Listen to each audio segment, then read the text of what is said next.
नोएडा में एक रात नौजवान युवराज गाड़ी में जाते हुए एक बेसमेंट में गिरे। पानी से भरा हुआ बेसमेंट था। गाड़ी समेत वो डूबने लगे तो वो गाड़ी के ऊपर आ गए। डूबना जारी हो सकता है क्योंकि पानी वहीं था, गाड़ी वहीं थी, युवराज वहीं थे। लेकिन इसी बीच एनडीआरएफ आ गई, एसडीआरएफ आ गई, पुलिस आ गई, फायर ब्रिगेड आ गई। युवराज अपने गाड़ी पे खड़े होके अपने मोबाइल से उनकी तरफ रोशनी फेंक कर अपने वहाँ होने का लोगों को एहसास दिला रहे थे कि मैं यहाँ हूँ, मुझे बचा लो, पापा मुझे बचा लो, पापा मुझे बचा लो। कितनी दर्दनाक आवाज़ वो रही होगी। हमारे साथ मनुश्री नेटवर्क पर मौजूद हैं मनोवैज्ञानिक डॉक्टर दीप्ति कुमारी। आइए उनसे जानकारी लेते हैं कि ऐसे हादसे में या ऐसी स्थिति में जो व्यक्ति संकट में होता है उसकी मानसिकता क्या होती है, और जो वहाँ बचाने वाले होते हैं उनकी मानसिकता क्या होती है। कई बार कोई साहस कर पाता है उसे बचाने का जो संकट में होता है, और कई बार वो साहस नहीं हो पाता कि उसे बचाया जा सके। दिखाई दे रहा है कि उसकी जान जा रही है, उसकी जान संकट में है, लेकिन फिर भी वो उसे देखते रहते हैं।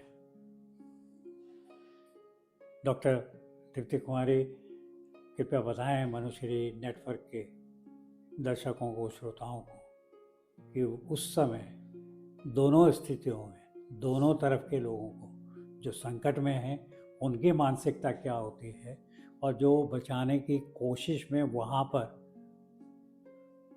केवल तमाशबीनी की तरह खड़े होते हैं, जैसा इस हादसे में हुआ, उनकी मानसिकता क्या होती है, और जो बचाते हैं अपने जान संकट में डाल के, उनकी मानसिकता क्या होती है। जी, सबसे पहले तो ये बहुत ही दुखद घटना हुई जिसने हम सबको झंझोर दिया।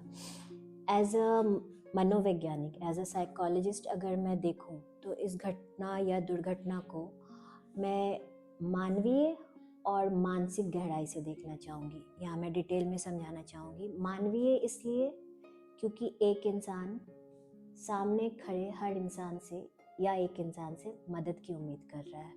मानसिक इसलिए कि उस समय वो मानसिक तौर पे बहुत से इमोशन से जूझ रहा है। डर है, शौक है, उसको पता है कि मेरे पास कोई हेल्प नहीं है, मुझे सामने वाले के भरोसे यहाँ मैं हूँ।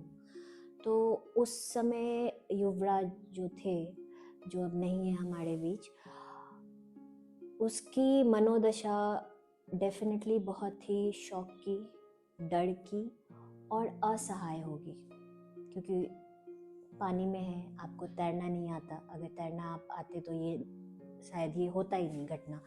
तो इस विषय पे भी मैं बात करूँगी आगे।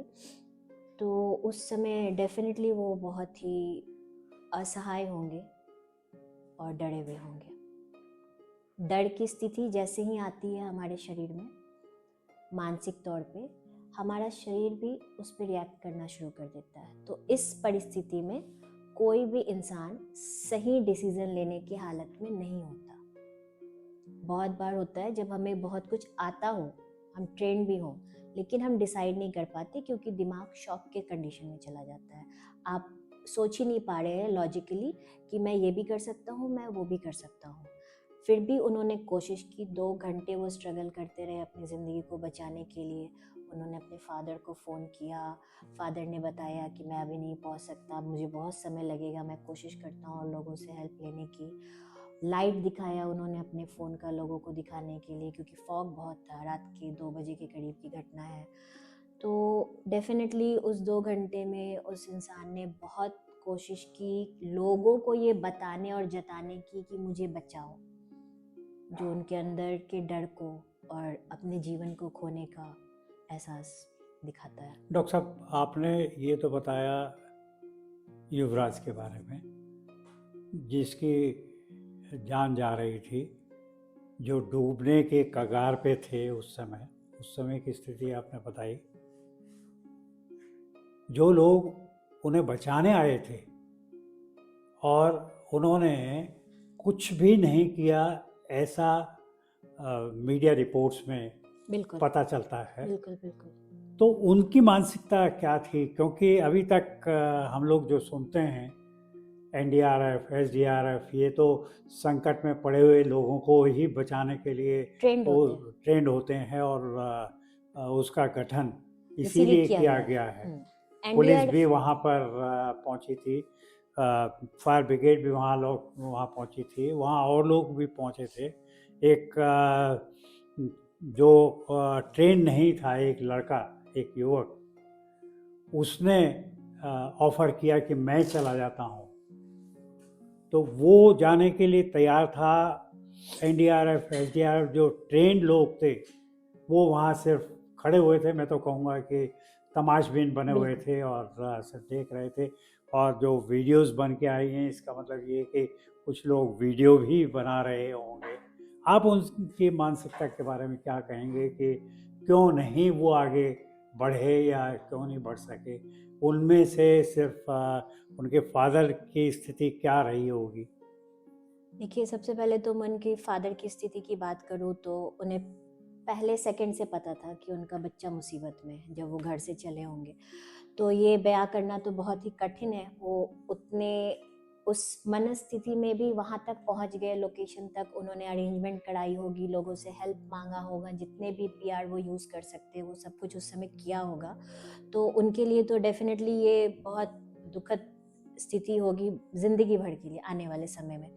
लेकिन जो जनता वहाँ खड़ी थी, जनता की बात करें तो वो तमाशबीन बहुत कारणों से है। मैं जनता से पहले जो मैं आ रही हूँ, वर्दीधारी लोग थे, मैं उसी पे आ रही हूँ। अब जनता के बाद जब हम प्रोफेशनल पे आते हैं, जो एनडीआरएफ की टीम थी, हाँ, पहले हमें उन पे आना चाहिए। बिल्कुल, उनका गठन किया ही गया है किसी भी प्राकृतिक या मानव निर्मित आपदा में रेस्क्यू, राहत और बचाव के लिए। यानी वो साइंटिफिकली, लॉजिकली ट्रेंड है उस चीज़ के लिए।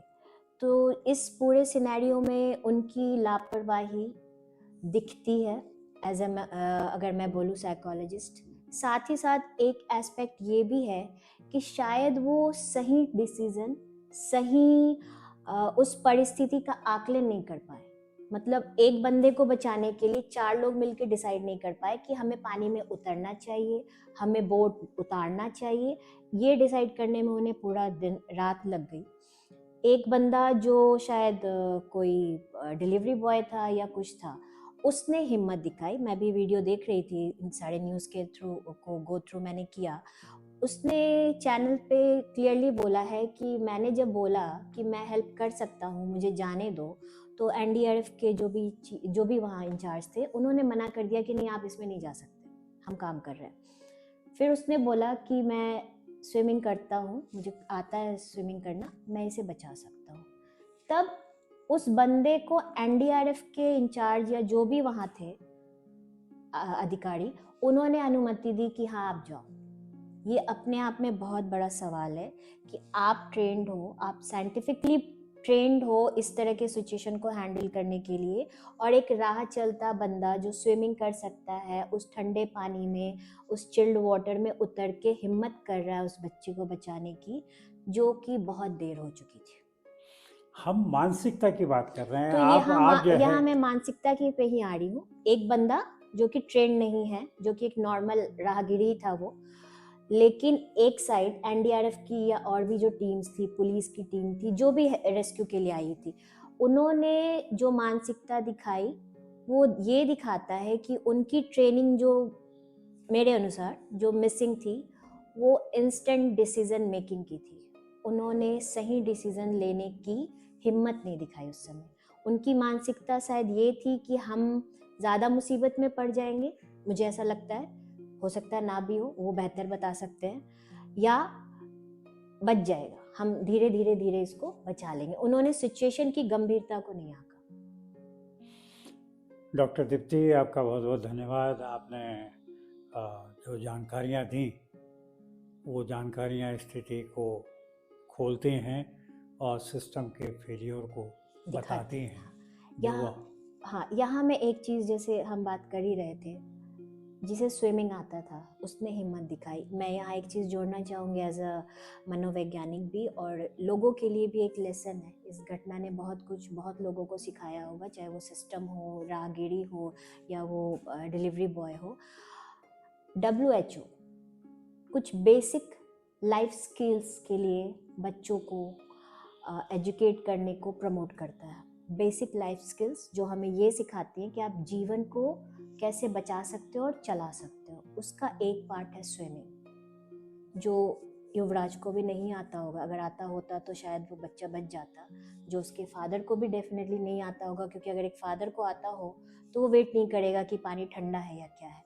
वहाँ खड़े लोगों को भी नहीं आता होगा, तभी किसी ने हिम्मत नहीं की। जिसे आता था उसने हिम्मत की कि मुझे आता है स्विमिंग करना, मैं इसको बचा सकता हूँ। तो लोगों को ये जागरूक होने की ज़रूरत है कि अपने बच्चों में लाइफ स्किल को प्रमोट करिए। लाइफ स्किल का मतलब ही है जीवन जीने की कला, उसका एक पार्ट स्विमिंग भी है। डॉक्टर दीप्ति, एक बार फिर आपका धन्यवाद।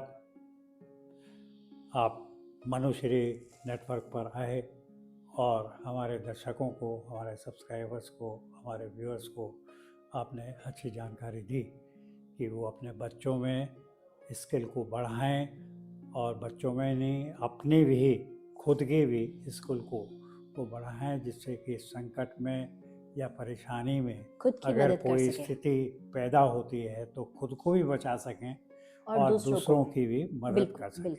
आपका बहुत बहुत धन्यवाद। Thank you.